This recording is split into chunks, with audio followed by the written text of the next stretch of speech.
আমরা এই দেখেন ইজতেমা কামে আছি, সবাই মিলে কাম করতেছি। আমরা ওই যে হুজুর এসে আমি আছি, সবাই দেখেন ইজতেমা আপনাদের সবারই আসা দাওয়াত রইল। সবাই এসে কাম টাম করে যাবেন ইনশাল্লাহ। আমরা এই যে এখন পেন্টেল একটা বানাইতেছি, ঘর বানাইতেছি থাকার জন্য, মানে লাইটের মেরুনের ঘর। আমি এখন টপে আছি সবাই যে নিচে রয়েছে আমাদের ভাই। আমাদের এখানে ইজতেমাটা আপনাদের সব পেন্টের হয়ে আছে, মানে মানুষ কাম করে লাগে আসেন।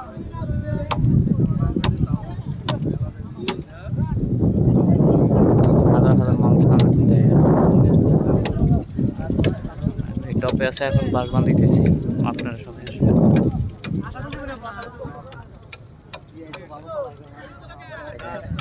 কাজ চলে আছে, আমরা এখন পাশের উপরে আছি।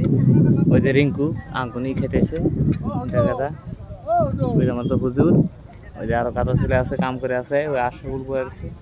দেখেন আপনারা সবাই দাওয়াত রইল, ইজতেমার কামের জন্য আসা হলো, দাওয়াত রইল, আসবেন।